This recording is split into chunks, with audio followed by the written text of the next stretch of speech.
les dije que cambié lo que les iba a dar hoy de consulta para hacerlo mañana cuando los jefes ya me manden cuáles son los temas que ustedes tienen más dificultades o consultaron más para incorporarlos a la consulta. Igual ustedes los traen y los incorporamos, pero teniendo esa foto por ahí es más fácil porque puedo buscar algún ejercicio o algo para hacer con ustedes. Entonces por eso dije, bueno, doy esto y mañana dedicamos tiempo a la consulta, así que no se preocupen. Bueno, cualquier cosa me cortan, no hay problema. Vamos a empezar entonces con aminas. Las aminas tal vez es uno de los temas, bueno, a mí me gustan todos, pero es un tema lindo, es un tema que tiene cosas que podemos hacer, por ejemplo, como ven acá, podemos hacer colorantes, que además de tener importancia industrial, si lo hiciéramos en el laboratorio es una práctica entretenida, que a uno lo incentiva, ¿no?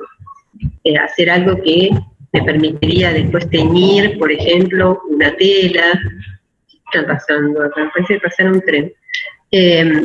Y también son precursores sintéticos, pero fundamentalmente las aminas las vamos a identificar como derivados del amoníaco, ¿sí? Pero que aparecen en la química orgánica. El amoníaco también aparece en la química orgánica porque lo hemos usado mucho como nucleófilo, etcétera.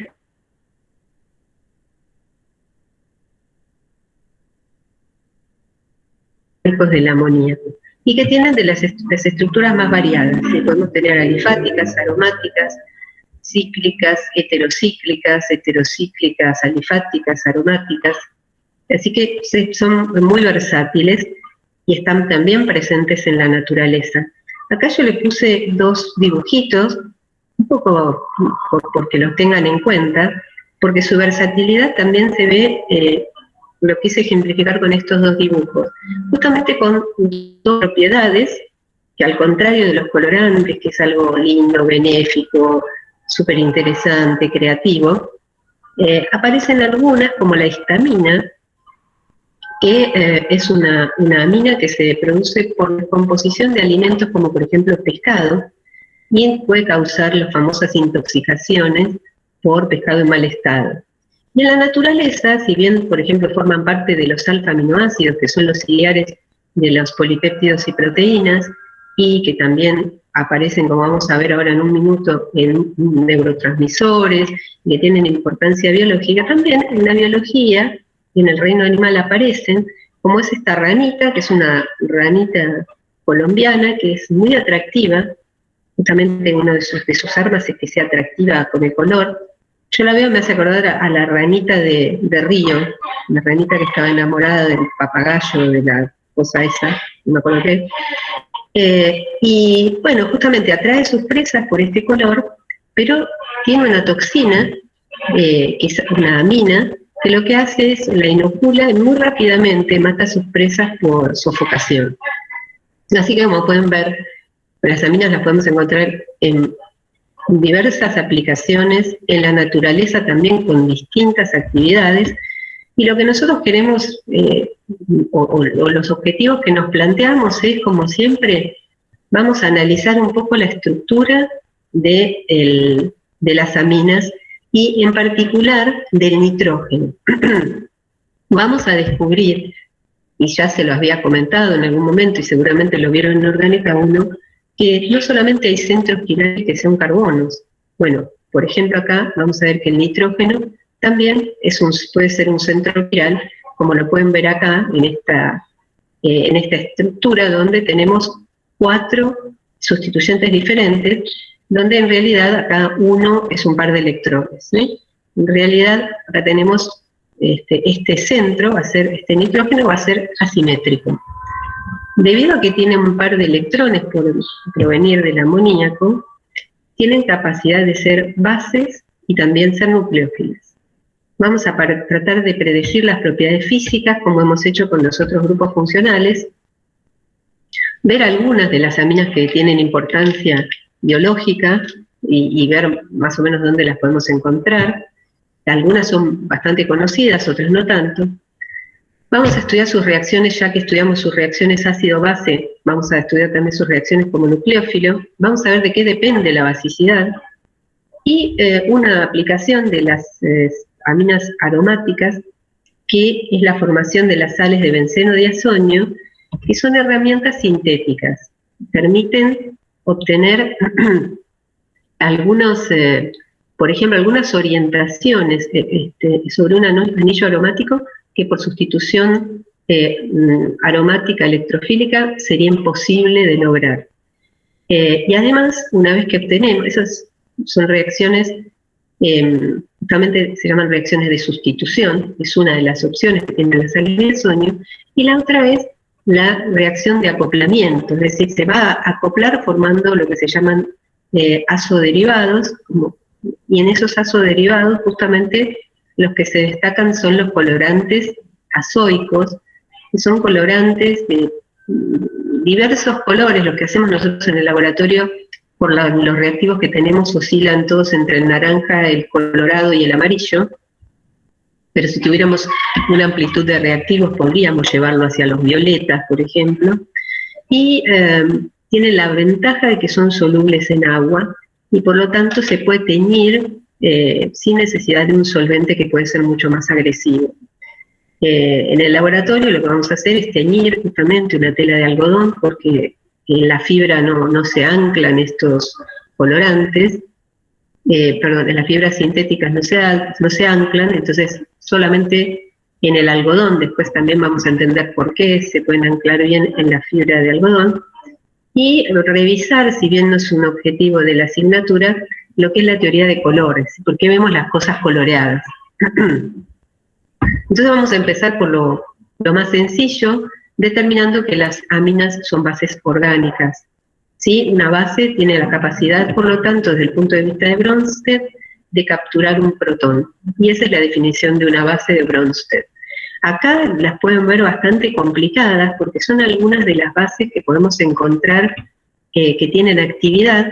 Algunas de ellas tienen actividad no santa, como se podría decir, como es la estricnina.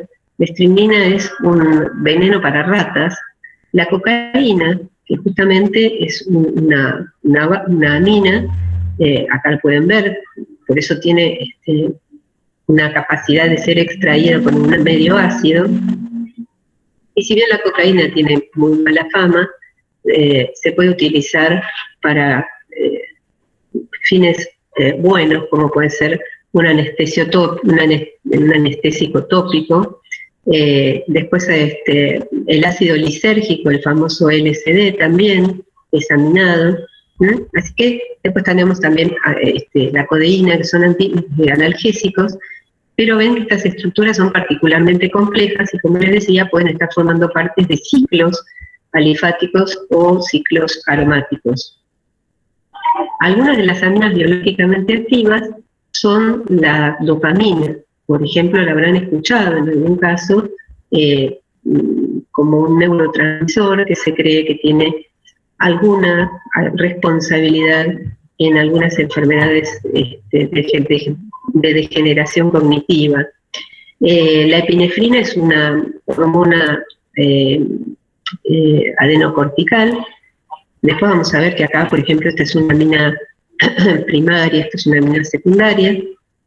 El triptofano, que es un aminoácido, como pueden ver, está formando de un heterociclo aromático.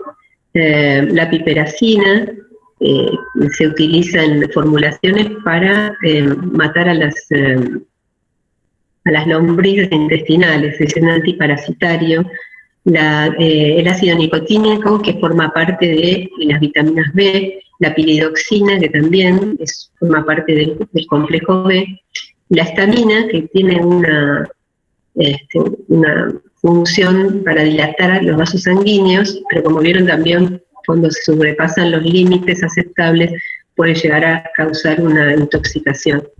Algunos alimentos donde pueden aparecer aminas que no son, por ahí no nos suenan bien. Unas, por ahí la fenilalanina no hace nada, pero estas dos, cadaverina y putrescina, son las que dan el aroma, vamos a decir así, a algunos alimentos, digamos, en su justa medida y en concentración, no son tóxicas. Pero bueno, la cadaverina, obviamente, su nombre viene porque la primera vez que se encontró en cadáveres, y la putrescina en alimentos y materia orgánica en descomposición. Pero son los que dan esos olores a los que les gustan, al queso brie, al queso camembert, a los quesos, esos olorosos y aromáticos. Después pueden aparecer en algunos alimentos, pueden aparecer la serotonina, puede aparecer, por ejemplo, en el tomate la dopamina. Es decir, tenemos una serie de aminas que contribuyen y que son beneficiosas, obviamente en su medida. Algunas aminas que son carcinogénicas son, por ejemplo, la amina del naftaleno, la 2-naftilamina, que era una de las que usábamos para hacer colorantes, y bueno, justamente por el hecho de que son sospechosas de ser carcinogénicas, no la usamos más, pero lo que tenía era que nos permitía tener un colorante súper lindo que era de color violeta. Y acá tienen algunas que son un poco más complejas, como pueden ver, que en general están combinadas, son guaminas aromáticas, como pueden ver acá, cuando están unidas a un residuo aromático, o algunas heterocíclicas. Acá, en este caso tenemos un azo, este es el grupo azo, cuando el nitrógeno está unido a otro por un doble enlace, que además lo podemos hacer, porque de hecho lo hacíamos también en el laboratorio. Yo les voy a hacer, acá si lo miran, esto lo podemos romper, y este pedacito proviene de la lo rompemos acá, proviene de la N,N-dimetilanilina, y este pedacito proviene de la anilina. Ya vamos a ver cuando construyamos los azoderivados. Entonces lo hacíamos hasta que nos encontramos que podía tener algún grado de toxicidad y dejamos de hacerlo, pero es un colorante amarillo también. Entonces, algunas de funciones que vimos recién es, una, por ejemplo, como les comenté previamente, forman los alfa-aminoácidos, pueden estar presentes como los alcaloides que vimos hace un ratito, como la cocaína, pueden estar presentes en vitaminas, como algunas del grupo B, bioreguladores como la epinefrina, o neurotransmisores como vimos recién la dopamina. Bueno, acá tienen otras más de estas del grupo de los alcaloides, ¿sí? Acá está la morfina, y todas, fíjense que a pesar de la mala fama que tienen los alcaloides, son todas derivados de productos naturales. Es decir, si bien uno puede hacer la droga sintética, droga estoy hablando no desde el punto de vista de adicción, sino bueno, el reactivo sintético, la sustancia la puedo sintetizar en el laboratorio, se extraen de la naturaleza, como en el caso de la cocaína de la hoja de coca, la morfina de la dormidera, y casi todas obviamente tienen una función siempre benéfica, se usan en tratamientos para el dolor, así que sí, no hay que verlo siempre por el lado negativo. Lamentablemente el hecho de que sea tan fácil extraer este tipo de sustancias ha hecho que, y la verdad que nos hizo un mal bastante grande a la parte académica, es que, bueno, al existir la Cedronar, la Secretaría tiene que regular la compra de los reactivos que se usan en el laboratorio para la docencia o para la investigación, dado que si era tan libre la compra de esos reactivos, cualquiera que abriera cualquier libro o buscara en internet podía hacer una extracción usando acetona, usando éter, muy fácilmente de estas sustancias. Por eso está regulada la compra de esos solventes, y es tan complejo, y el ácido clorhídrico, etcétera, es tan complejo para nosotros comprar a veces los reactivos. Bueno, ¿cómo las vamos a clasificar? Las vamos a clasificar en aminas alifáticas y aromáticas por ahora. Después van a venir también las cicloalifáticas, pero también después vamos a ver que hay algunas que son heterocíclicas aromáticas, es decir, se reemplaza un carbono en un heterocicle.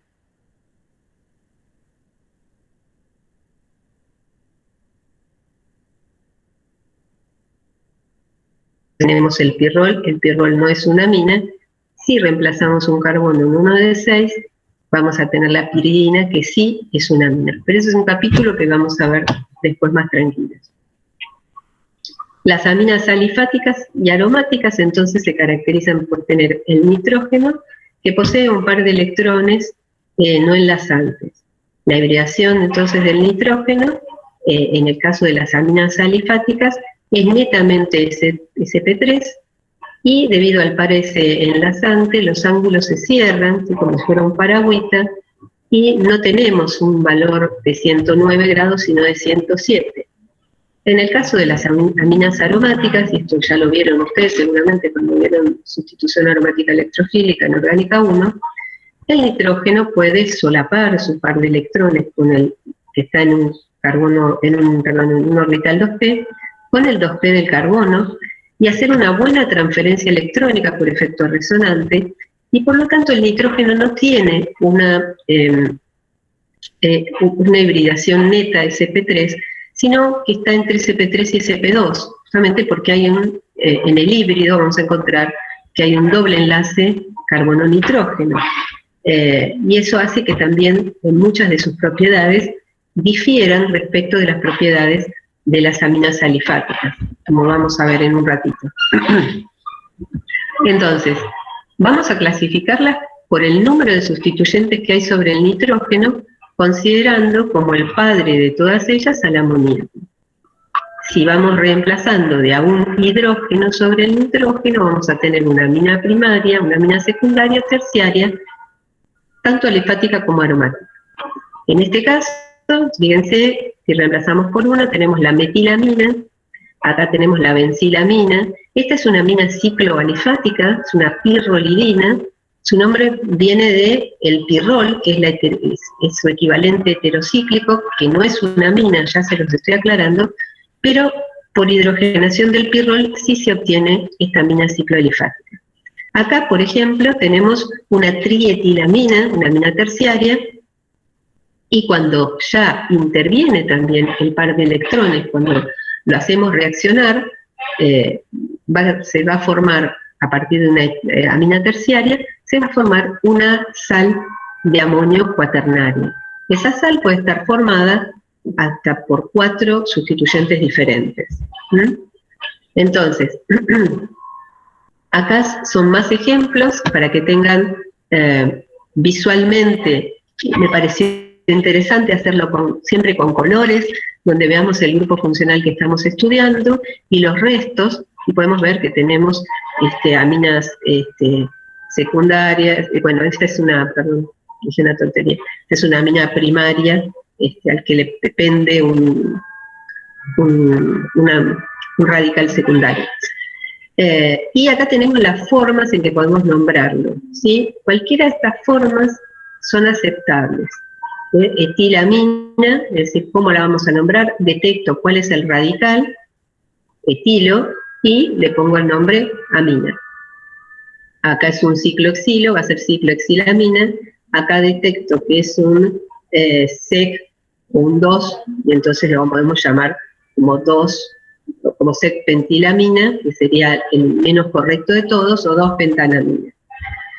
En el caso de aminas secundarias y terciarias, lo que vamos a hacer es indicar que tenemos otra sustitución más.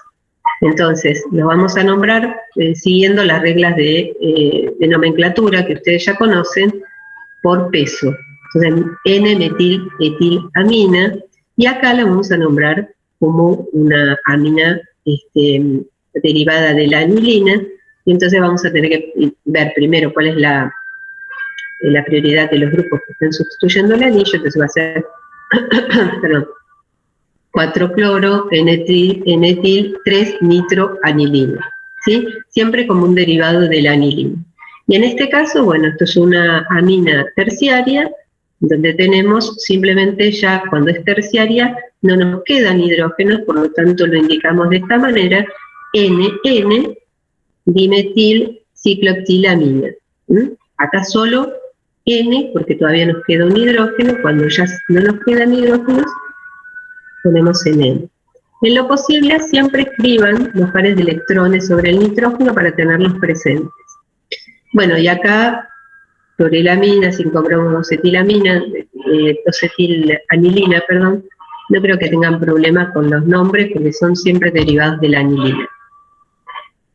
¿Qué pasa cuando los grupos amino no son los prioritarios? Es decir, si acá tenemos un ácido y una amina, el ácido es prioritario sobre la amina, entonces el nombre final va a ser el nombre que lleva el sufijo oico, porque el ácido es preponderante, e indicamos con un número en qué carbono se encuentra el grupo sustituyente y lo vamos a llamar, en lugar de amina, amino. De esta manera, el primer ejemplo nos queda 2-amino-butanoico, o ácido 2-amino-butanoico sería.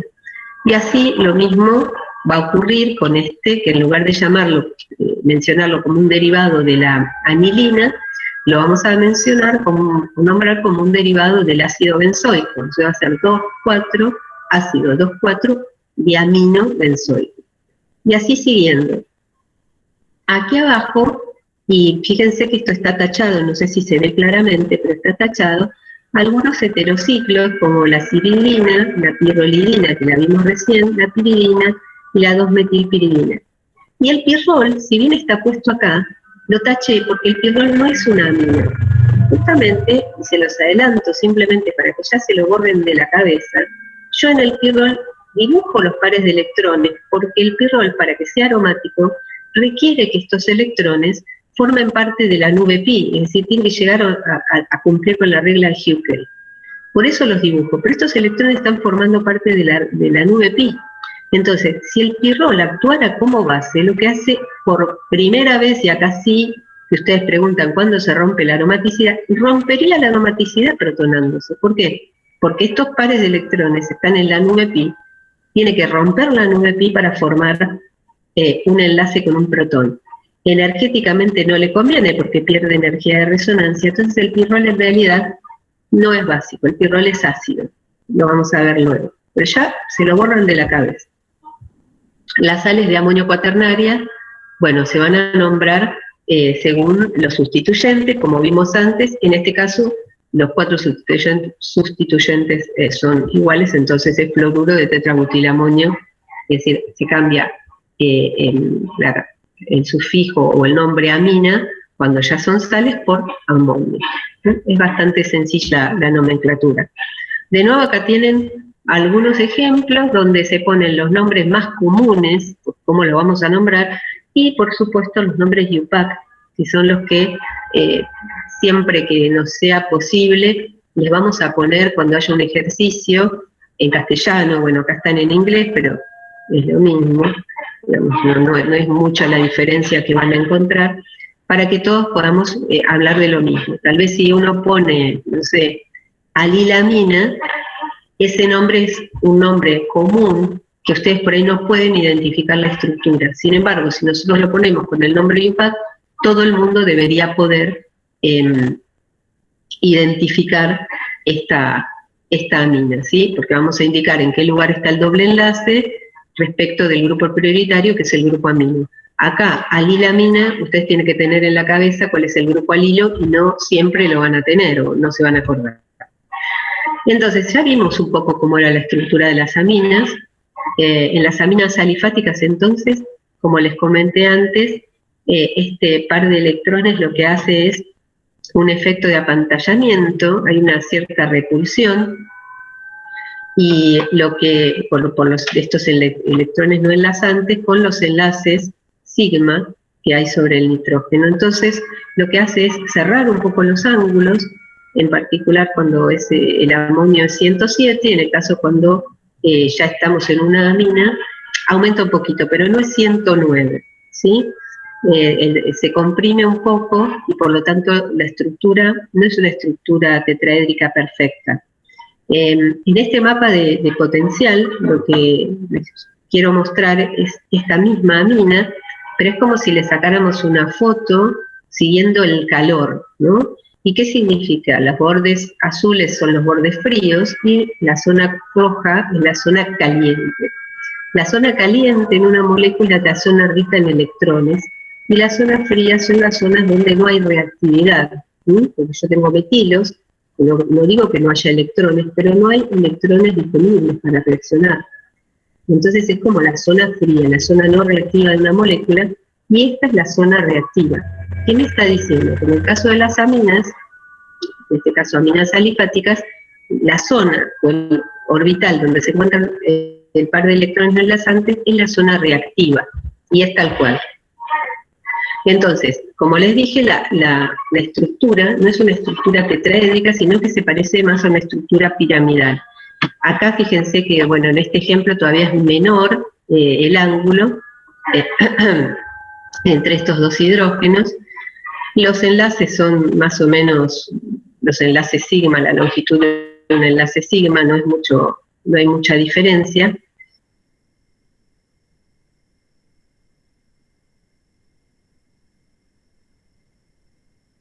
Tiene unido 3 sustituyentes diferentes, donde pueden ser 2R y un hidrógeno, por ejemplo.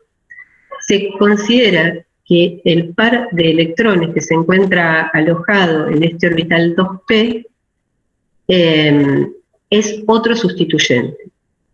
En tal caso, cuando tenemos 3 sustituyentes y el par, no cuando hay 4 sustituyentes donde el par ya está comprometido en un enlace sigma, ¿eh?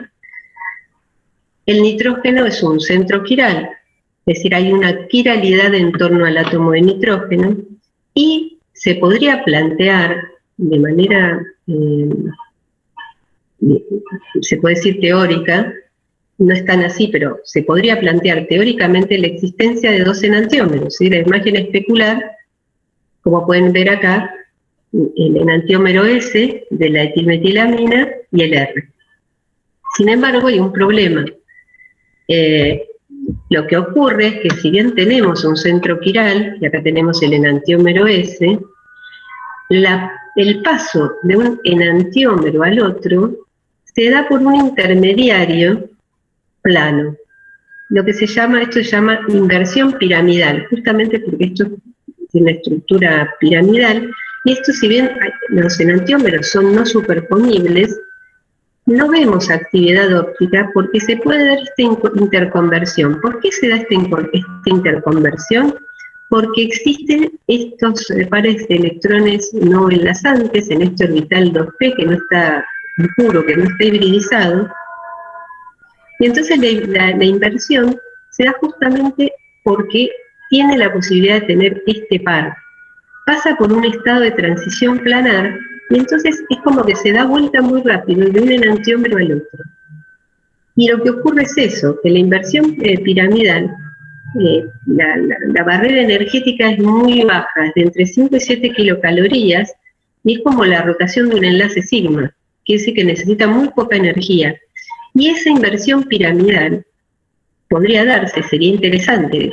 Ustedes me dicen, ¿por qué no lo veo si es tan fácil que rote a través de ese intermediario de uno a otro? Porque en realidad, como es tan fácil, rota unas 1000 veces por segundo. Entonces no se pueden separar. La única manera, y acá lo pueden ver por ahí sacando este plano, esto es más que nada para que recuerden que está en el plano, acá tenemos el orbital en el que tenemos el SP3 y pasa por ese P que tenemos libre y se da este estado de transición.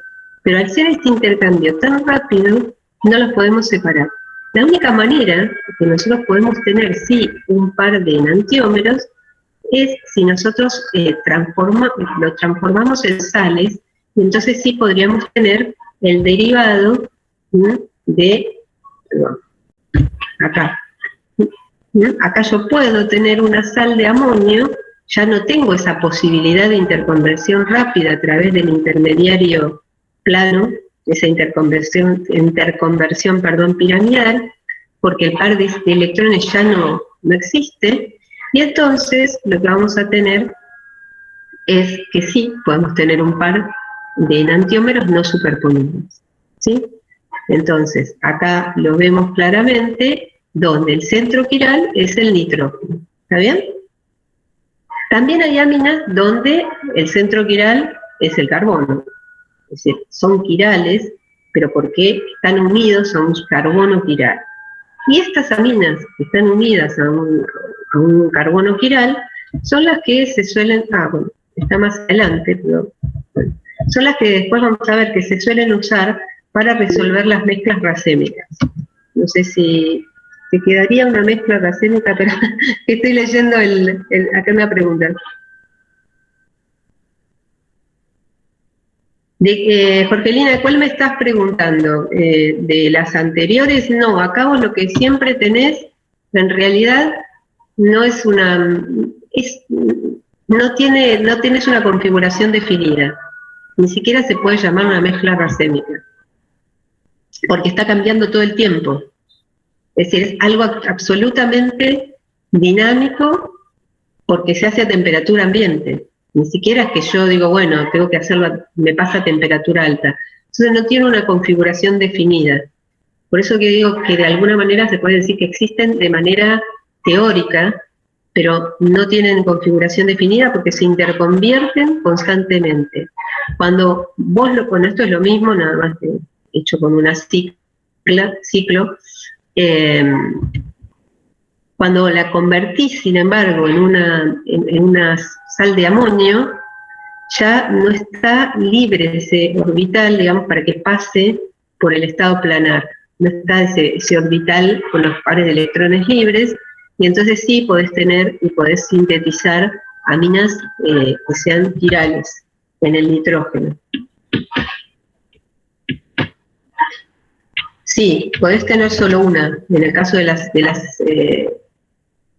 sales podés tener solo una. De hecho, estas sales, bueno, si tuvieras una mezcla racémica de las sales, las podés separar, justamente después lo vamos a ver, con aminas quirales, pero aminas quirales en el carbono. Y seguramente ustedes cuando vieron mezcla racémica, vieron cómo resolver un racemato. Y usaban aminas quirales, pero en el carbono, y en general se usan aminas tipo naturales, tipo alcaloides. Después más adelante está, pensé que estaba acá nomás. En el caso de las aromáticas, tenemos el tema que tenemos este par de electrones, que como ustedes ya saben, el nitrógeno, al estar compartiendo con el anillo, tiene una hibridación más sp2 que sp3. En el caso que vimos antes eran sp3 y en este caso tenemos una hibridación más sp2 que permite que haya una conjugación, una transferencia electrónica muy eficiente con el anillo aromático. Entonces, en este caso, lo que vamos a tener es una hibridación intermedia. Acuérdense que como hay buena superposición de orbitales entre los dos, esa transferencia es muy eficiente. Lo que ustedes veían era que, por ejemplo, hacía que el anillo fuera más nucleófilo, estuviera más rico en electrones para atraer un electrófilo en sustitución aromática electrofílica. Pero fíjense que lo que me está demostrando esta contribución es que los pares de electrones sobre el nitrógeno, que le darían las características de básicos o de nucleófilos, no están. Por lo tanto, desde la estructura yo ya puedo predecir que las aminas aromáticas son menos básicas y menos nucleófilas que las alifáticas. Y fíjense que simplemente con trabajar y entender bien la estructura. La espectroscopía, un poquito tal vez, bueno, ya lo vieron en el curso, pero me interesa que lo repasemos. En este caso tenemos una amina primaria, me voy a detener en lo que contribuye el radical, porque son estiramientos carbono-hidrógeno que aparecen en esta zona, como bien lo saben, pero a valores mayores de número de onda, aparece la zona de estiramientos de un átomo electronegativo con un hidrógeno, por ejemplo, el estiramiento OH y el NH. Y en particular, cuando tenemos una amina primaria, es muy fácil detectarla, si es que no hay mucha humedad, y acá nos aparece una banda grande de dioxidrilos, pero si están trabajando en seco, vamos a detectar dos banditas, que son los estiramientos nitrógeno-hidrógeno correspondientes a cada uno de estos hidrógenos. Por lo tanto, cuando vemos dos bandas y sospechamos que es una amina, vamos a tener el espectro infrarrojo, nos da una muy buena información para detectar si es una amina primaria. También puede aparecer en esta zona acá, porque digamos no hay otro grupo funcional que aporte nada, pero puede aparecer en esta zona un bending de nitrógeno e hidrógeno, pero lo que sí van a buscar siempre es acá, en la zona de estiramiento de átomos electronegativos con hidrógeno.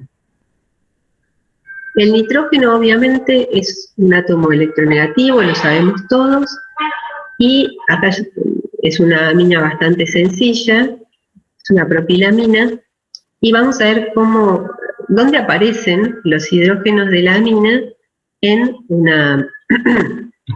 un espectro de RMN de protón. Bueno, si analizamos en este caso, tenemos un metilo que está lejos del átomo electronegativo, por lo tanto yo espero que aparezca más o menos donde aparece habitualmente. Perdón. Un metileno que está pegado al nitrógeno, que espero que aparezca a valores de delta mayores por estar cerca de un átomo electronegativo, y un valor intermedio del que aparece en las camas, ¿sí? Entonces, lo que vamos a ver es que tenemos un metileno que se va a desdoblar en 3 por acción de este otro metileno, y que es el que tiene que estar más lejos. Acá lo estamos viendo, y que debería integrar para 2. ¿Sí? Después tenemos este metileno, que está a una distancia intermedia, aparece a 1, aparecerá un poquito más lejos, que es este, y aparece como multiplete. ¿Por qué? Porque sufre el desdoblamiento en 3 de este, y cada uno de esos 3 se desdobla en 4 por el metilo. Y por último el metilo, que va a aparecer tranquilito en su zona de 0,9, dividido en un triplete por efecto de este metileno. ¿Y dónde aparecen los hidrógenos unidos al nitrógeno? Bueno, aparecen en la zona un poquito más abajo que la de los alcoholes. No sé si se acuerdan que los hidrógenos unidos al oxígeno de un alcohol aparecían en 3, 3,5, también como un montoncito, como lo vemos acá. Bueno, acá también aparecen como un montoncito, y como el nitrógeno es menos electronegativo, su acción sobre esos hidrógenos es menor, y los desprotege menos, y entonces los desprotege más o menos. Este está un poquito bajo para mí, tendría que estar más cerca de 2, pero bueno, consideremos que es un espectro de un libro, no es un espectro real. Pero cuando vean estos montoncitos y tengan un nitrógeno, pueden ir planteándose la posibilidad que sea una amina. Lo mismo para aminas aromáticas, ¿sí? Las aminas aromáticas, perdón que vuelvo atrás, verían algún desdoblamiento en esta zona, correspondiente al anillo. Esto que ven acá, en realidad es a veces, normalmente en este aparece algún rastro de solvente no deuterado que se haya usado, y a veces el que aparece allí es el de cloroformo. Así que esta señal por lo general realmente no se toma en cuenta para ningún cálculo ni nada.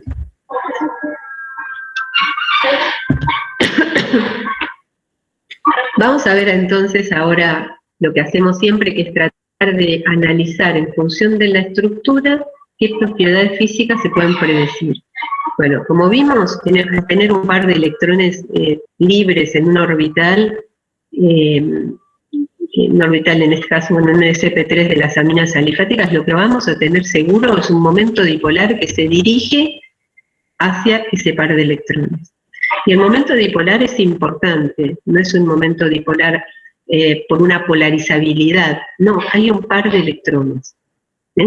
Si bien el nitrógeno, debido a su electronegatividad, es menos electronegativo que un oxígeno, y el momento dipolar que pueda causar en este caso va a ser menor, es considerable. Entonces, lo que nosotros tenemos que pensar es que acá tenemos un par de electrones que va a ser un aceptor de hidrógeno. Y todo lo que eso conlleva para dos propiedades fundamentales que son el punto de fusión o de ebullición, vamos a verlo desde ebullición, que por ahí es más fácil, y la solubilidad en agua. Si nosotros tenemos aminas primarias y secundarias en el líquido puro, en este caso tenemos amina secundaria, se pueden establecer puentes de hidrógeno entre las moléculas de la amina secundaria donde una es el aceptor y el otro es el dador. Por lo tanto, acá podemos generar otro y así siguiendo, y lo que podemos decir entonces es que van a tener puntos de ebullición y de fusión altos, pero no tan altos como la de los oxígenos debido a la menor electronegatividad del nitrógeno. Por lo tanto, las aminas primarias van a poder formar puentes de hidrógeno, las aminas secundarias también, pero las aminas terciarias no. Es decir, si acá yo tengo un R, lo voy a reemplazar por un R, si me deja. Entonces yo acá pongo un R, y acá pongo un R, ese R me quedó más largo, esto no va a ocurrir. Por lo tanto, las aminas terciarias, cuando se comparan con las aminas primarias y secundarias, siempre van a tener puntos de ebullición y de fusión menores. ¿Por qué? Porque no pueden establecer puentes de hidrógeno, ¿sí? Sin embargo, tanto las aminas primarias, las secundarias como las terciarias pueden establecer puentes de hidrógeno, por ejemplo, con el agua. Por lo tanto, eso les va a dar, o les asegura una cierta solubilidad para una cierta masa molar, o número de sustituyentes. Normalmente, las cortitas o las menos pesadas, por así decirlo, van a ser solubles en agua. Las aminas aromáticas no son solubles en agua, son muy poco solubles en agua, si bien pueden ser aceptoras de hidrógeno, pero recuerden que los pares de electrones que están en el nitrógeno de las aminas aromáticas y las anilinas están siendo compartidos con el anillo. Entonces, desde el punto de vista de aceptor de hidrógeno, son menos aceptores para solubilizarse con el agua y pesa, obviamente, el anillo aromático. Acá tenemos algunos datos de momento dipolar. Acá tenemos para un alcano, para una amina primaria, para un alcohol, como les decía, debido a la diferencia de electronegatividad, si bien tienen un fuerte dipolo, las aminas alifáticas van a tener un momento dipolar un poco menor que un alcohol, lo que eso va a redundar de manera significativa en los puntos de ebullición. En el caso del alcano no hay momento dipolar y sabemos que el punto de ebullición está por debajo de temperatura ambiente, pero acá fíjense que con solo 0,5 unidades de diferencia del momento dipolar, tenemos 17 para las aminas y 78 para el alcohol, para masas molares similares, ¿sí? Acá tenemos metilamina y acá el etanol. Como les decía, acá tenemos lo que podemos ver, es bien claro el efecto de la posibilidad de formar puentes de hidrógeno. Acá lo que tenemos son aminas isómeras, esta es primaria, esta es secundaria, esta es terciaria, y fíjense cómo a tener menor posibilidad de generar puentes de hidrógeno, el punto de ebullición decae de manera abrupta. Entonces tenemos este que tiene 50, puede generar puentes de hidrógeno y aceptar puentes de hidrógeno y dar, este baja al tener otro sustituyente y este no tiene capacidad de generar puentes de hidrógeno, consigo mismo me refiero, sí va a ser soluble. Entonces es muy brutal el efecto ese de la capacidad de formación de puentes de hidrógeno. La solubilidad en agua, bueno, como les dije recién, este es aceptor y este va a ser dador, y por lo tanto nos podemos valer de esta solubilidad justamente para llevar a solución una amina. Pero como les dije, la solubilidad está bastante restringida. Para las aminas alifáticas, hasta 5 o 6 átomos de carbono, pero también va a depender de la distribución y tamaño de los sustituyentes, cuántos hay. Entonces, una forma de llevar a una amina a solución acuosa, porque queremos trabajar, acuérdense que lo que hacemos siempre es trabajar siempre que podamos en un medio homogéneo. Entonces, si yo trabajo con una sustancia que es soluble en agua, pero la amina no, como en este caso una amina terciaria por ahí con radicales grandes, voluminosos, entonces lo que vamos a hacer es aprovechar la propiedad que tienen las aminas de ser bases. Al ser bases, pueden reaccionar como bases de Bronsted, abstrayendo un hidrógeno de un ácido fuerte, como puede ser el ácido clorhídrico, formando una sal de amina. Esto es un cloruro de amonio, que va a ser soluble porque es una sal. De esa manera yo puedo llevar entonces la la amina a la fase acuosa, puedo trabajar, después veo cómo trabajo a pH controlado, porque podría trabajar a un pH controlado, que me permita tener en equilibrio la amina protonada para estar soluble, pero también amina libre, porque ¿para qué me sirven las aminas? Me sirven como nucleófilos. Esta protonada no sirve. Pero a un pH controlado se puede tener lo mejor de los dos mundos, es decir, tener la amina soluble y que tengamos una porción o una cantidad suficiente para que reaccione. Este camino es inverso porque en este caso la sal de amonio estaría actuando como ácido y por lo tanto puedo recuperar la amina libre tratándolo con base. Esta estrategia de tratamiento ácido y tratamiento básico son estrategias separativas que son extremadamente útiles en el laboratorio. Acá, como siempre, yo les pongo una tabla donde pueden encontrar la estructura, los puntos de fusión y ebullición, algunos datos de solubilidad. Recuerden que la solubilidad se mide a una determinada temperatura y en general se mide o por 1 mililitro o por 100 mililitros de agua en este caso. Y acá están dados los valores de pKa. Y fíjense que la lógica es que el valor de pKa esté dado para el ion amonio. ¿Qué quiere decir? Que cuando nosotros hablamos de pKa de una amina, estamos partiendo de acá, porque esta es la forma ácida de la amina y esta es la forma básica. ¿Y por qué hablo de pKa y no pKb? Porque como les dije siempre, vamos a tratar de hablar de pKa para todos. Así tengo una única tabla. Lo que es interesante es que fíjense que las aminas alifáticas, por hasta acá más o menos, tienen todos valores de 10. Un pKa de 10 me está indicando que la sustancia no es ácida, ¿sí? Los pKa que nosotros vimos son pKa de 5, eso es un ácido carboxílico. Pero tenemos algunas sorpresas que vamos viendo, por ejemplo la anilina, para no meter otras, que fíjense cómo decae el pKa.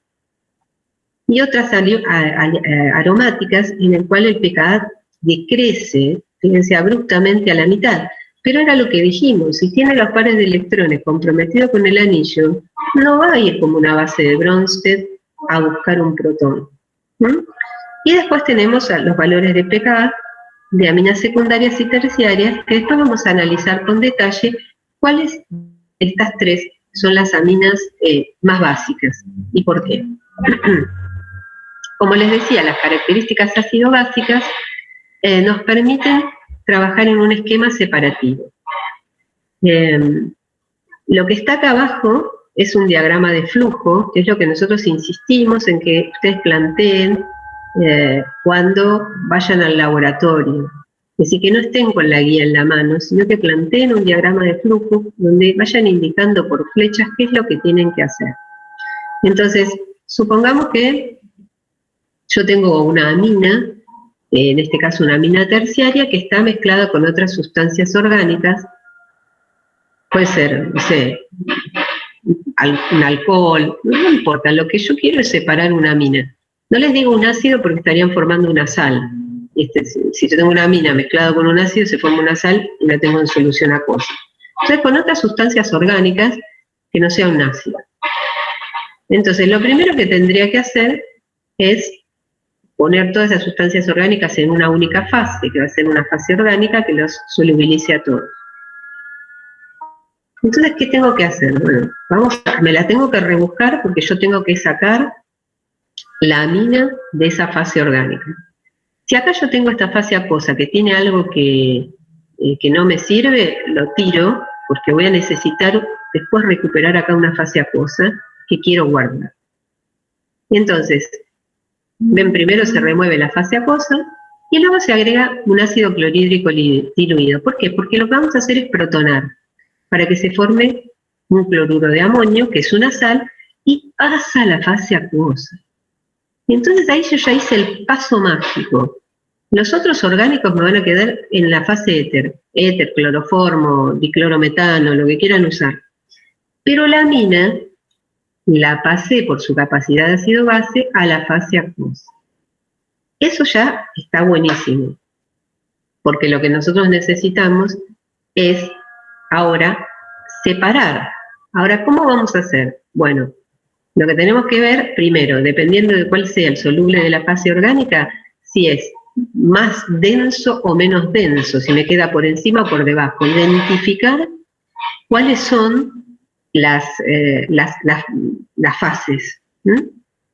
Entonces, acá me van a quedar las impurezas, lo que no me interesa. La voy a remover, o mejor dicho, lo que puedo hacer es sacar la fase acuosa. Normalmente la fase acuosa lo que se hace es, una vez que la pasamos a la ampolla de nuevo, si la recuperamos en un vasito, la pasamos a la ampolla, es lavarla con agua, con un poquito de agua, y luego lo que hacemos es agregar base. ¿Qué estoy haciendo? Como esto es el ácido, ahora al agregar base, revierto la reacción hacia la forma de la amina libre, y acá voy a tener la combinación del contraión de la base con el contraión de la sal y un exceso de hidróxido, porque siempre trabajamos con exceso, y lo que hay que hacer es varios lavados, es decir, varios tratamientos separativos, no es solamente una vez. Ustedes cuando hacen estos tratamientos separativos con ampolla, tienen que agitar, degasar, es decir, hay que sacar, porque se puede formar gas dentro de la ampolla, y se hace un número entre 2 y 3 extracciones, no mucho más porque no se va a sacar mucho más. Y entonces, una vez que tenemos la fase orgánica que ahora contiene lo que yo quiero, que es la amina libre, y la fase acuosa, lo que hago es saco la fase acuosa, la descarto porque no me interesa, y la fase orgánica la dejo secar. La puedo dejar secar en un cristalizador con algún desecante para que se evapore el solvente y recupere la amina libre. Entonces, esto mismo lo pueden ver acá, el tratamiento de la amina libre con ácido me da la sal, con hidróxido me da la amina libre, y cómo va cambiando la solubilidad. Soluble en éter, insoluble en agua, ahora soluble en agua e insoluble en éter, y ahora de nuevo soluble en éter e insoluble en agua porque volví al paso anterior. Y este es el diagrama de flujo, ¿sí? Agrego agua para agitar bien y lavar un poco. Luego agrego ácido, agito, separo la fase etérea que no me interesa, la fase acuosa que sí me interesa, que es la sal, y la fase acuosa la trato con base para recuperar la amina libre que va a la fase etérea, y estas impurezas quedan en la fase acuosa, que las tiro, y esta es la que recupero. Profe, entonces, sí, decime. Hicieron una pregunta en el chat. Ah, perdón, me estaba mirando. El ejemplo es de una amina terciaria para cualquier amina. Sí, no, esta es terciaria porque, mira, ¿sabes por qué? Porque proviene, de acá, de este ejemplo. Nada más que por eso, y porque la formación de puentes de hidrógeno y la solubilidad, el ejemplo estaba dado por una amina terciaria, entonces seguimos arrastrando. Sí, sirve para todos, porque las aminas primarias, secundarias y terciarias son todas básicas, en mayor o menor grado, y por lo tanto vos aprovechás esa propiedad para hacer este esquema, que también se llama protonación de protonación, pero en realidad esto es un ácido base. Tengo la base, se forma la sal, acá tengo el amonio que quedó siendo el ácido en esta ecuación, entonces cuando agrego base, recupero, base me refiero a hidróxido de sodio, recupero la amina básica libre. Y tiene que ver con dos cosas, perdón, ya voy, con una reacción ácido-base y que además está involucrada la solubilidad-insolubilidad. Sí, decime. Profe, ¿por qué agrega el éter en el último paso? Si la mina ya no sería insoluble en agua, ya no estaría... Pero en qué va, claro, pero va a estar en qué va a estar siendo soluble. Me va a quedar como un aceitito flotando sobre el agua. Entonces la manera que tengo de recuperarla es que yo le agregue el solvente donde la voy a recuperar después. Por eso le agregás éter fresco. Porque no, el éter ya no está. Yo ya eliminé el éter. Cuando yo hago el tratamiento con hidróxido, ves que acá dice que ya se removió esta fase. No hay éter. Claro. Entonces yo tengo que ponerle hidróxido de sodio. Por eso tenés que volver a ponerle fresco nuevo para que ahora la mina que quedó libre pase a esa fase. Y esto que no me interesa, porque en general me van a quedar las impurezas de las que yo quiero separar, la separe. Al poner éter fresco le doy la posibilidad de tener una buena fase, de extraer todo lo que se vaya formando en la fase etérea, y luego lo que hago es saco esta fase acuosa. A veces lo que se hace también es lavar la fase etérea solo con agua destilada. ¿Por qué? Para sacar los restos de base que pueda quedar, por si me interfiere en alguna reacción que quiera hacer después. Eso le va a sumar un poco de agua, de humedad a la fase etérea, que después la tengo que secar con un desecante. Por eso siempre se pone algún desecante sólido, como sulfato de sodio, cloruro de calcio, y eventualmente, en algunos casos, que sería lo más lógico, lo que se hace es esta solución etérea o orgánica, vamos a llamar, acá es etérea, pero ya les digo, puede ser cloroformo o diclorometano. Si el solvente no fuera tan volátil, lo puedo destilar. Entonces, por un lado, recupero la mina, pero por otro lado también recupero el solvente, que lo puedo volver a usar. Entonces, esta es una estrategia así como muy burda de laboratorio, pero se puede refinar para que sea mejor y más aprovechable. ¿Sí? Para aromáticas también, sí, para aromáticas también. Se puede tratar con aromáticas también. A ver, como les digo, perdón, este esquema es el esquema sencillo que podemos usar. Recuerden que estamos pensando en una amina que no es soluble en agua, ¿ok? Si la amina es soluble en agua, toda esta parafernalia no la voy a hacer porque, digamos, no, si ya es soluble en agua no puedo usar la sal, porque la sal también es soluble en agua. Esto tiene una estrategia, entonces para aminas aromáticas también es útil, porque no son solubles en agua. Y sí, si bien son menos básicas, lo que tengo que buscar es cómo formar la sal con una concentración de base adecuada. Pero también se puede usar. Paramos hasta las 10, ¿les parece bien? Y nos encontramos y seguimos con esto.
¿Tienen alguna pregunta antes de seguir? Así lo vemos. Cuando vayan estudiando, me van preguntando, no hay ningún problema. Aunque estemos en otra unidad, volvemos a ver lo que sea necesario. Esto.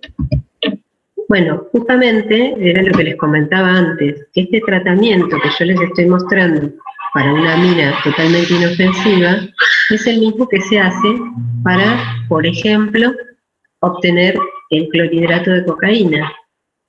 Y lo que pasa es que justamente todos estas... Perdón, se me había desconectado. ¿Me escuchan ahora? Se me había desconectado. Sí, profe, se escucha. Sí, gracias. La cocaína, de esta manera se obtienen algunos alcaloides, como por ejemplo la cocaína. La cocaína en realidad, el polvito blanco es un clorhidrato, es una sal. Entonces, lo que nosotros tenemos es lo que se llama la base libre. Esa base libre se puede tratar con ácido clorhídrico y entonces obtenemos el clorhidrato de cocaína. Cuando hacemos la inversa, que es lo mismo que estuvimos haciendo ahora, que se puede extraer con éter, justamente, esa es una de las razones por las cuales el éter, el diclorometano, el cloroformo, etcétera, están reguladas. Y además, como base, no solo podemos usar hidróxido de sodio, también podemos usar carbonato ácido de sodio, el bicarbonato de sodio. Entonces, cuando se hace la inversa y se tiene la base libre, es más volátil y entonces se usa para fumar. Cualquiera de estos reactivos son reactivos regulados. Entonces, nosotros tenemos la posibilidad de hacer una compra fácil de todos ellos, justamente por este tipo de acciones que son muy sencillas de llevar a cabo por cualquier persona, es decir, que no tienen que ser un genio de la química, ni mucho menos. Nosotros en una época hasta tuvimos robos de balanzas. Nadie entendía por qué se robaban las balanzas hasta que, como no estamos metidos en lo que es el tráfico de droga, bueno, y somos dealer, bueno, hasta que nos enteramos. Claro, necesitan una balanza, ya sea para hacer sobrecitos, ya sea para pesar reactivos. De todas maneras, como todas las leyes, es una trampa, y estas sustancias reguladas aparecen desreguladas, pero obviamente con una calidad técnica o menor aún. El hidróxido de sodio ustedes lo pueden comprar como, suele llamarse sosa, o no sé, otro, no me acuerdo cómo se llama, otro nombre clásico, que lo pueden comprar en una ferretería para destapar, no sé, un baño tapado. ¿Sí? Que se puede comprar, obviamente es una calidad bajísima. El bicarbonato de sodio se compra en la farmacia porque si tienen acidez toman bicarbonato de sodio. El ácido clorhídrico en una ferretería es el ácido muriático. Y si ustedes quieren utilizar algún solvente, pueden comprar lo que se llama diluyente técnico en una ferretería o en una química, de estas como DEM, una de ellas, que se usa para cosas, obviamente, para remover algún pegamento, alguna pintura, pero es de venta libre.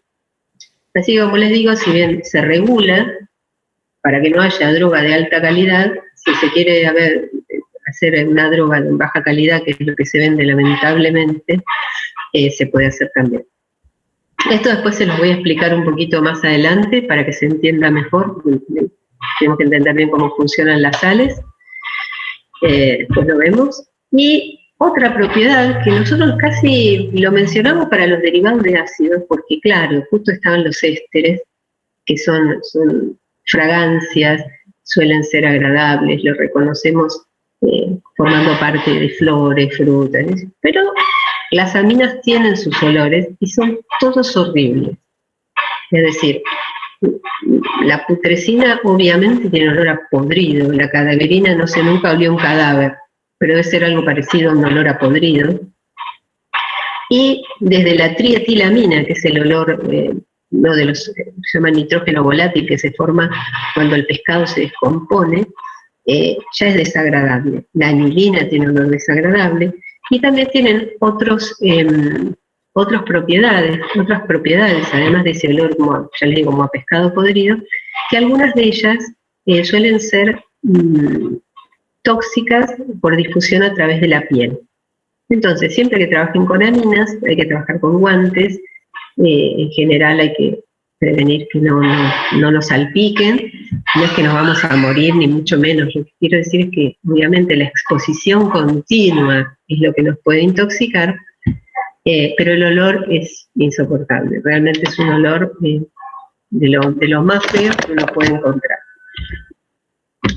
Vamos a ver los puntos reactivos, como lo vimos al principio. Si vemos una amina, casi todo su cuerpo va a ser azul, pero va a tener una zona roja, que es la zona de alta densidad electrónica, que es donde pueden ocurrir las cosas interesantes.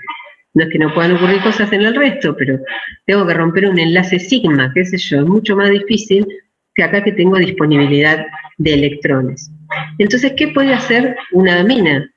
Bueno, la amina puede actuar como nucleófilo frente a un electrófilo, por ejemplo, en un SN2, como tenemos representado acá.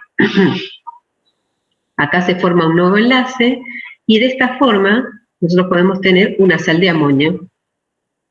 Ese es un clásico que ustedes ya vieron, en el cual el nitrógeno actuaba como nucleófilo en un SN2, lo vimos que actúa como nucleófilo en adición, eliminación en derivados de ácido, en adición nucleofílica al carbono carbonílico, así que sus características nucleófilas ya las estuvimos viendo en los capítulos anteriores. Lo que por ahí vimos, pero de costadito, es su capacidad de ácido-base, siendo capaz de abstraer un protón de un ácido para formar la amina protonada. Obviamente esta reacción es una reacción que está gobernada por un equilibrio, una constante, que si la planteamos para este lado tendría una KB, pero si la planteamos para este lado tendría una Ka, a la que asociaríamos una pKa. Por eso les digo que siempre trabajamos con pKa. Vamos a ver si podemos ver un poco lentamente la basicidad de las aminas para no apurarnos y que se entienda. No es difícil, pero a veces puede llevar a confusión. Estamos hablando de las aminas como bases de Bronsted. También son bases de Lewis, pero la base de Bronsted es simplemente que la amina puede abstraer un protón.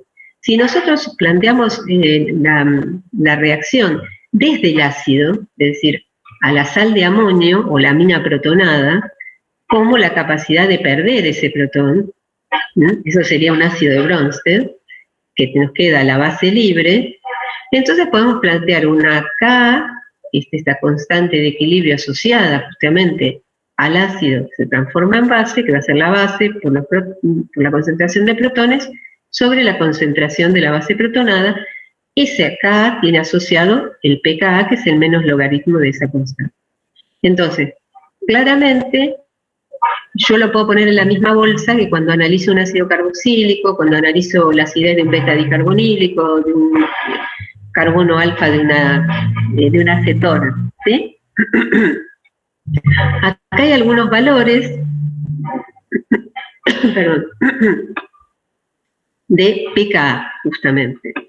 Entonces, nosotros lo primero que podemos ver es que cuando se protona, acá lo estamos viendo en el sentido opuesto, lo que vamos a tener acá es un equilibrio que puede estar más o menos favorecido. Cuando se protona la base, obviamente que se forman oxidrilos, y entonces esa es la capacidad básica. Por cada ion que se forma, tengo un oxidrilo. Cuanto más iones o más amina protonada tenga, más cantidad de oxidrilos voy a tener. Ahora, ¿qué pasa? Cuando nosotros tenemos un grupo alquílico y un nitrógeno, como en este caso cargado positivamente, todo aquello que deslocalice la carga positiva va a favorecer a la formación del alquilamino. Entonces, lo que yo estoy viendo acá es que si yo tengo varios grupos que puedan deslocalizar carga, se va a favorecer la formación de este ion. Vamos a ver si eso es tan real, es decir, voy a ver si es verdad o no es verdad esto que estoy diciendo. Entonces acá tenemos el pKa, que sería el del ácido conjugado, ¿sí? Este tiene el menor pKa, y así vamos viendo los valores, ¿sí? 10,6, no hay mucha diferencia, ¿eh? Si se fijan, esto es el amoníaco, y esta es una amina primaria, una metil, una etil y una propilamina. ¿Qué estoy viendo acá? Que obviamente yo tengo el efecto que favorece, que este pKa aumenta, es decir, es más básico, que está favoreciendo la formación de este ion por deslocalización de la carga. Esa deslocalización puede variar un poco por efecto de que se alarga la cadena y que obviamente el efecto inductivo que se da sobre el enlace sigma, digamos, no es muy eficiente a medida que se alarga la cadena. Entonces, ¿qué es lo que vamos a ver? Si tenemos una amina y se forma el ion amonio, que es lo mismo que tenemos acá abajo, vamos a tener la base. Entonces, todo lo que estabilice este ion, independientemente de si partimos, supongamos que siempre partimos del mismo estado de estabilidad de la base libre, pero todo lo que estabilice este ion va a hacer que el equilibrio se desplace más hacia su formación con mayor formación de oxidrilo, que es lo que estamos buscando. Entonces, acá tenemos los valores en pKb. Se los puse acá en pKb en el texto porque en los libros a veces aparece. Entonces, por ejemplo, las alquilaminas son bases más fuertes que el amoníaco, que es lo que vimos recién. El amoníaco tenía 9 y pico pKa y las aminas 10. Si lo vemos en pKb, lo que estamos viendo acá es que la amina primaria tiene un pKb más alto que el amoníaco. Lo pueden ver de las dos formas. Si les cuesta por ahora ver el pKa, véanlo con pKb. Porque ¿qué estoy diciendo con el pKb? Que este equilibrio, tal como está planteado, se desplaza más hacia la derecha porque este R deslocaliza esta carga. Entonces, por ahí, para empezar a entender la basicidad, es mejor verlo de esa manera.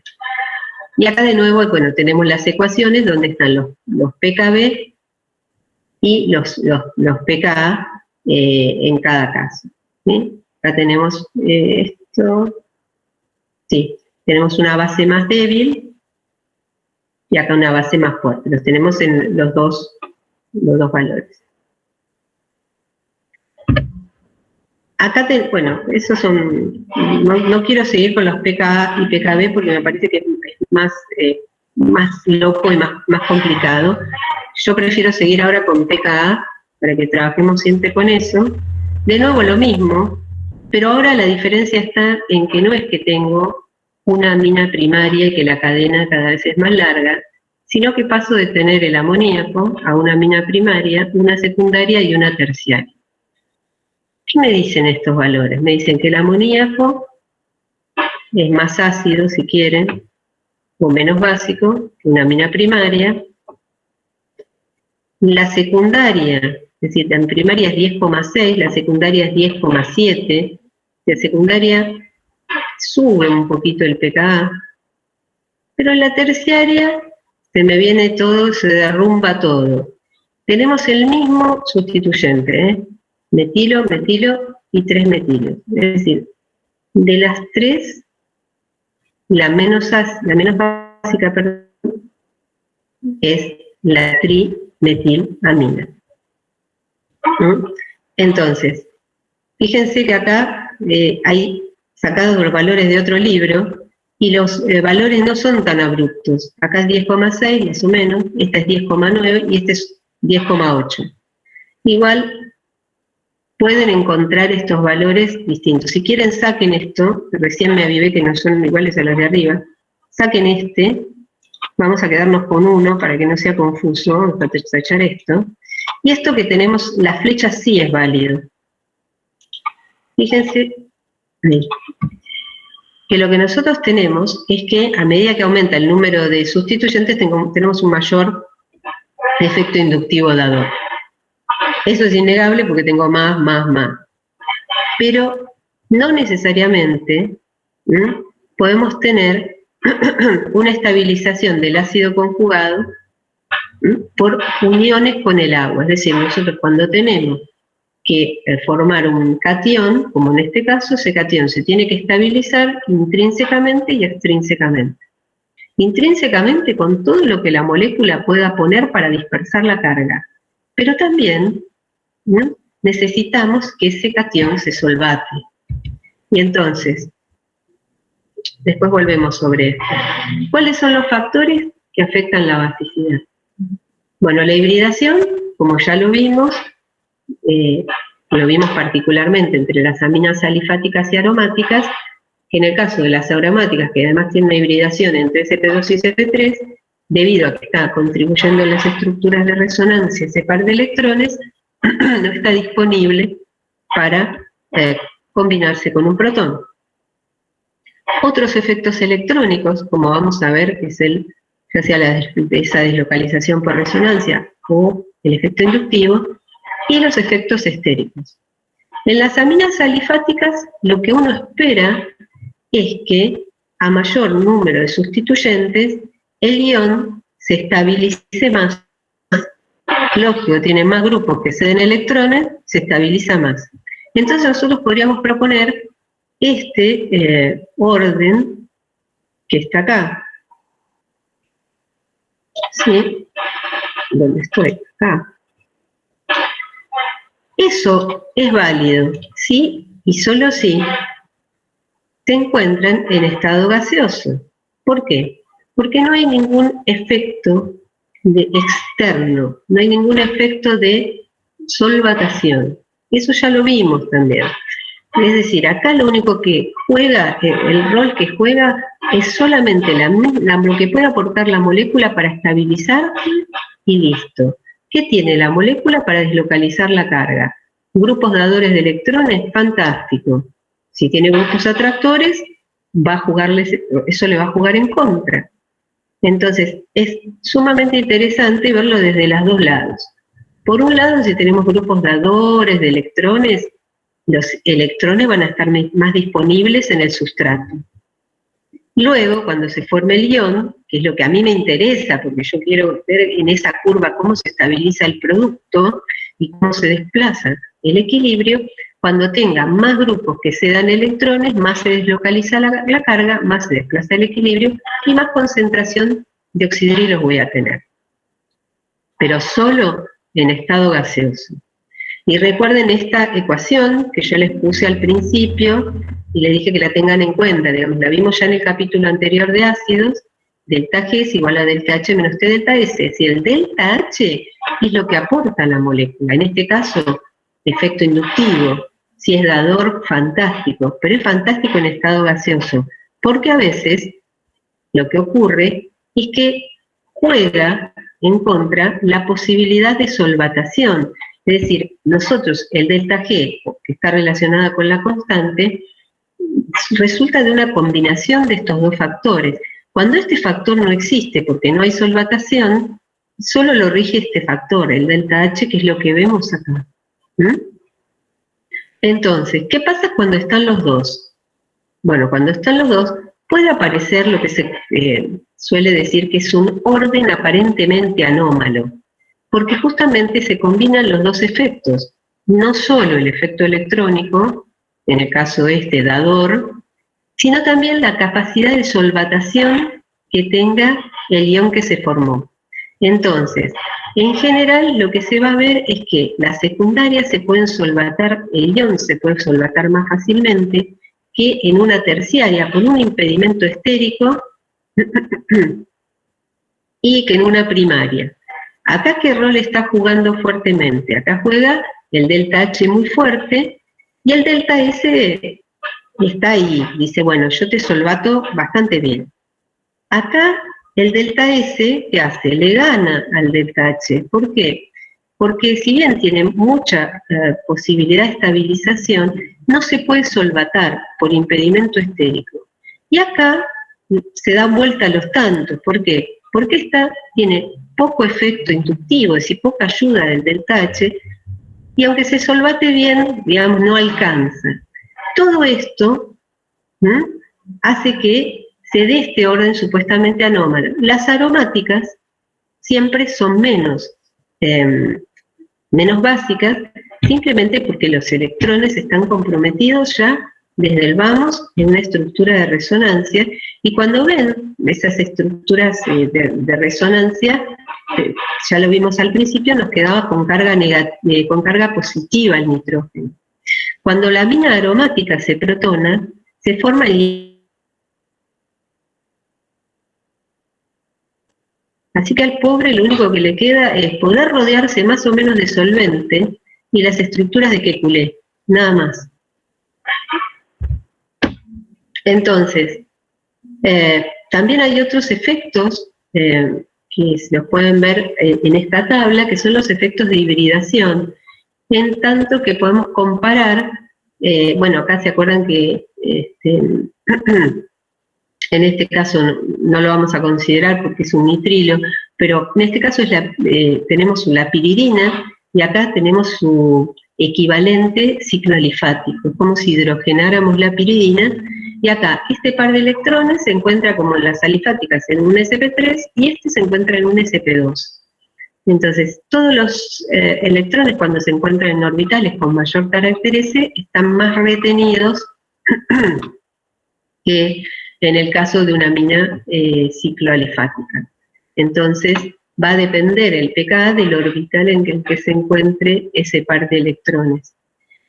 Y por otro lado, si se fijan acá, en el caso de la piridina, que está acá, y la comparamos con, bueno, sí, acá es la piperidina, lo que es interesante es ver las estructuras, porque acá, si bien este es sp3 y este es sp2, que es menos básico también, hay un efecto para cuando se forme el catión y cómo se pueden rodear con las moléculas de solvente.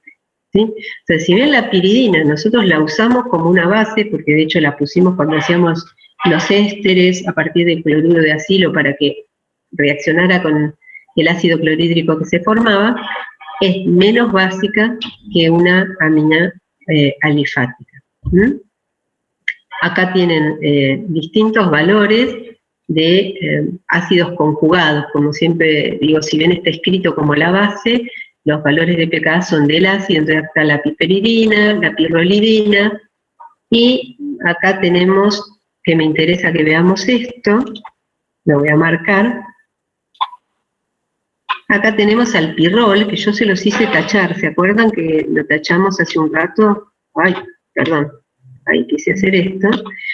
La piridina ya lo vimos, 5, la pirimidina, tienen ahí los valores, después podemos analizar justamente los efectos que tiene esto, pero acá simplemente con que este par de electrones esté en un sp2 ya está claro. Pero el pirrol tiene pKa 0,4. Y justo estamos en la escala de pKa, por eso es interesante manejar una única escala. 0,4 es un ácido fuerte. Imagínense que un ácido carboxílico tiene 5 de pKa. Este tiene 0,4. ¿Por qué? Porque puede perder este protón, se genera un anión, ese pirrolidato se puede estabilizar por resonancia, mientras que si yo quiero protonar, tengo que romper el sexteto aromático para lograr eso, y eso produce un catión, no solo que es inestable, sino que directamente no se forma. Después hay otras que las vamos a ver luego, que son aminas heterocíclicas, equivalentes a lo que sería el naftaleno, donde se reemplaza un carbono por nitrógeno, como la quinolina, que también vemos que tiene valores todos ahí de la familia de la piridina. En realidad es un anillo fusionado de benceno con un anillo de piridina, y el valor baja un poquito, pero no mucho, justamente por efecto del anillo. Bueno, esto es lo que les decía cuando veíamos en las anilinas, la deslocalización de carga. Acá ya me está diciendo, che, ojito, que este no es muy básico, pero cuando se forma el ion no puede, ya no tiene electrones para deslocalizar, así que lo único que le queda al ion anilíneo son las estructuras de Kekulé. Esto es importante porque si ustedes solamente se quedan con analizar la capacidad que tiene la base de abstraer un protón, que la va a tener, porque tiene capacidad todavía, y no analizan qué pasa con el ion, nos estamos quedando en una parte de la curva nada más que estamos analizando, ¿sí? Porque acuérdense que yo estoy viendo una curva, que lo que me interesa es que haga algo así, y ver que se estabilice el producto. Si yo lo único que estoy mirando es la deslocalización de los electrones en el anillo aromático, lo único que estoy viendo acá, básicamente, es la estabilización de la anilina, que no me interesa. Tengo que ver las dos cosas. Entonces, cuando se explica basicidad, no se explica de esta manera, se explica justamente por la estabilización que va a tener el ion que se forme. ¿Mm? Y acá tenemos, bueno, algunos valores de aminas sustituidas, son valores de pKa, y es muy importante que tengan en cuenta, no se los digo tanto por el caso de la anilina que no esté el anillo sustituido, pero sí por el efecto de los sustituyentes en el anillo respecto de cómo se estabiliza el ion. ¿Qué hacen normalmente? Se los digo, y ya lo hablé con los auxiliares para que se haga hincapié en esto. Si yo tengo, no sé, pongo acá un cloro, por ejemplo, lo que hacen, analizan el efecto del cloro en las estructuras de resonancia.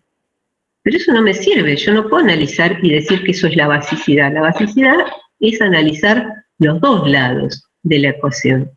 Entonces, una vez que se forme este ion acá, yo me tendré que tomar el trabajo de ver cuál es el efecto del cloro. El cloro tiene un efecto atractor por inducción, pero dador por resonancia. Y entonces yo puedo hacer resonar los pares del cloro en este anillo, y lo que voy a empezar a observar que en algún punto yo voy a tener este efecto dador de electrones, me vaya deslocalizando una carga que me va a quedar acá, ¿no? Por ejemplo. ¿Se entiende lo que estoy haciendo? Lo mismo con un atractor por inducción. Si quiere lo hacemos por uno que sea más sencillito, que vayan los efectos para el mismo lado. Ah, ya.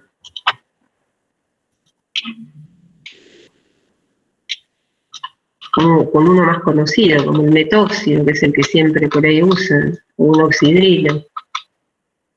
El metóxido también tiene un efecto atractor por inducción, pero le gana el resonante. Entonces, cuando empieza a deslocalizar esta carga, el oxígeno va a quedar con una carga positiva, pero va a alojar una carga negativa acá, cuando está en para. ¿Y qué me está diciendo eso? Que si yo tengo una carga positiva y al lado aparece una carga negativa, estoy deslocalizando carga positiva. Entonces ahí analizo los dos lados, porque yo voy a analizar qué efecto tiene el metóxido acá. Entonces cuando lo analice, lo que voy a ver es que el metóxido va a ceder electrones, lo pueden plantear, por ejemplo, en esta estructura, y si está en para, cuando cede electrones, y se hace una estructura aparte, no se hacen los movimientos sobre la misma, pero yo estoy aprovechando para no escribir tanto tan feo. Entonces me va a quedar una estructura así. ¿Y qué me está indicando? De alguna manera, y lo puedo ver ya acá, si no lo quieren ver ahí, lo pueden ver acá, al quedarme una carga negativa acá, estoy haciendo que este grupo amino sea más básico, digamos, que haya más disponibilidad de electrones acá. Por el contrario, en este caso lo que logro es que se disperse más la carga positiva por efecto de esta carga negativa. Si tengo un grupo, por el contrario, que es atractor de electrones por efecto de resonancia, lo que voy a hacer es acentuar la carga positiva porque me va a quedar una carga positiva acá. Y acá me va a pasar lo mismo. Si tengo un atractor, me va a bajar la densidad de electrones. ¿Por qué? Porque me va a quedar una carga positiva ahí cerca donde están, en el carbono donde está unido el nitrógeno. ¿Sí? Se los digo porque cuando hacen los ejercicios se olvidan de una parte de la ecuación y se remiten a analizar el efecto que tienen los grupos sustituyentes sobre la disponibilidad electrónica de la base libre. Viendo esto, vuelvo a buscar acá el láser. Acá lo que podemos ver, como les dije, es que acá tenemos un grupo que es atractor por efecto inductivo y por efecto resonante. Y fíjense cuál es el efecto, ¿no? Son valores de pK, y lo que tenemos es que los valores respecto de la anilina bajan bastante, de manera bastante brutal. ¿No? Por el contrario, sí se hacen menos básicas, ¿no? Vuelvo a insistir, no vamos a ponernos a discutir esto después cuando hagan las estructuras de resonancia se van a dar cuenta. En este caso, si vemos para orto, meta, para, lo que vamos a ver es que un grupo que si bien tiene efecto atractor por inducción, pero dador por resonancia, como estamos viendo valor de pKa, lo que va a hacer es deslocalizar la carga positiva de este ion, y entonces lo que tengo, fíjense, que va subiendo el valor, es decir, me hago menos ácido, voy subiendo, entonces en para, que es el más eficiente porque deja la carga ahí, en meta, menos eficiente, y el orto, hay un efecto orto también en las aminas. No se explica de la misma manera, en este caso se cree que es fundamentalmente un efecto de solvatación, un efecto estérico, pero también existen efectos orto en las aminas. Bueno, perdón, acá estaba y lo que les decía, normalmente uno se remite a explicar una parte de la ecuación, les pido disculpas que no me acordaba que estaba esto, pero cuando llegamos a este punto con un grupo atractor, lo que va a ocurrir es que se va a llevar ese par. Entonces, ¿qué va a hacer? Que este grupo amino sea menos básico. Pero de nuevo, hay que analizar la estabilización no solo de la base, sino del catión que se forma. Y en este caso, la paranitroanilina tiene un pKa de 1, que está indicando que la verdad que su basicidad está un poquito puesta en juego. Bueno, me había olvidado. Acá tenemos por qué debemos analizar las dos partes. Entonces acá tenemos menos disponibilidad electrónica en lo que es la base libre, y cuando vemos el catión que se forma, tenemos una estructura que es muy desfavorable, porque no se estabiliza el catión, sino que concentra carga positiva. Estas estructuras, ambas surgen de hacer las estructuras de resonancia, ¿sí? Haciendo intervenir al grupo nitro. En este caso, como este grupo no resuena, es bastante sencillo. En este caso, cuando este grupo resuena, en el punto donde lleguen los electrones, en la estructura de resonancia, lleguen los electrones al grupo nitro, saca una flecha de ahí y se hace una estructura adicional o una estructura de más. Una forma de verlo es como les muestro acá, es decir, si nosotros solamente analizamos la amina aromática, estamos diciendo sí, la amina aromática deslocaliza por resonancia, fantástico, va a ser más estable que una amina alifática, pero tengo que analizar la estabilización de ambos. Y en este caso, lo que nosotros observamos es que tenemos acá, por un lado, la formación de los dos, donde no se observa mucha diferencia. Se podría poner que por ahí este sea un poquito más estable, el alifático, que este, pero la diferencia que hay entre la formación del catión y la estabilización de la base libre, en este caso la aromática, es una pérdida de energía, ¿sí? Entonces, esa pérdida de energía hace, por un lado, que no haya más resonancia, y además es menos básico. Es más endotérmico y por lo tanto es menos básico.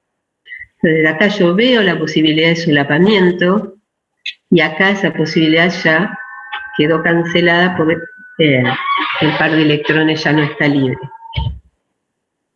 Bueno, acá tenemos algunos ejemplos entre, por ejemplo, fíjense, dos aminas.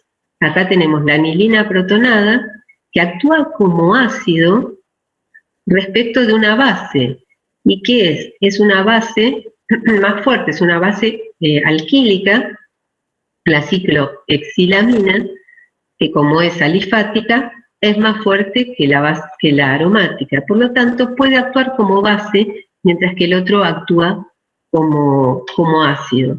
De esa manera, entonces, la base fuerte puede abstraer un protón del ácido y nos obtenemos la base débil libre y ahora un ácido, que es la amina protonada, que es un ácido más débil.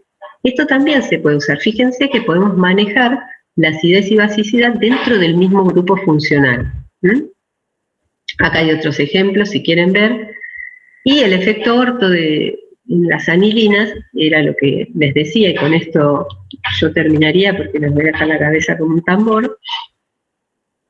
Fundamentalmente, acá no hay problema, como veíamos en los ácidos, que tenía que retorcer para hacer coplanar el ácido, entonces le convenía transformarse en sal para liberar esa torsión que aumentaba la energía. Acá no pasa nada, simplemente lo que ocurre es que, bueno, una vez que se protona, ya el nitrógeno es sp3, porque no puede no tiene electrones para solapar ni ser coplanar con el anillo. Entonces, si tiene algún grupo que sea voluminoso, como en este caso que es un terbutil, bueno, lo que vamos a tener es una interacción con los radios de Van der Waals, entonces hace que el ácido conjugado sea menos estable, además de que haya una interacción, también la solvatación de ese ion va a ser menos eficiente y por lo tanto las aminas van a ser menos básicas que las otras, que las meta y las para, independientemente de la naturaleza dador o aceptor que tenga el grupo que esté en la posición orto. Entonces, en los ácidos, ¿se acuerdan que se hacían más ácidos? Y en el caso de las bases, son menos básicas. Esa es la diferencia. Podemos parar acá. Mañana terminamos con esto, porque acá está, bueno, esta parte sí les muestro, que es la resolución de mezclas racémicas. Era lo que yo les comentaba al principio. Una amina que sea ópticamente activa, pero no en el nitrógeno, no estamos hablando del nitrógeno, si estamos hablando en el carbono al que está unido, este carbono esquiral, se puede usar, por ejemplo, para separar una mezcla racémica de ácidos. Entonces, lo que se va a hacer es resolver esta mezcla formando la sal, que puede ser la sal que tenga configuración RR o SR.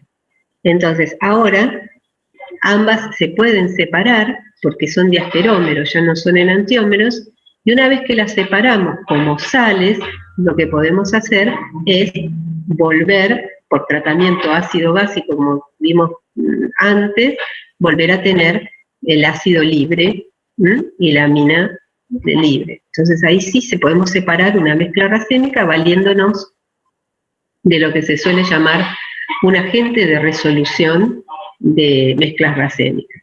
Es una amina que tiene que ser ópticamente pura, tiene que ser un enantiómero en específico. Yo lo dejaría acá. Mañana vamos a ver, háganse una listita de preguntas para consultar, no solamente de ejercicios, sino si tienen dudas de teoría. Esta parte recuerden que aminas no entra, pero de ejercicios, o podemos resolver algunos ejercicios de la última guía, si les parece, de la guía de síntesis, en lugar de hacer los de la teoría, es lo mismo para mí. Así que nos ponemos a resolver un poco la guía. Y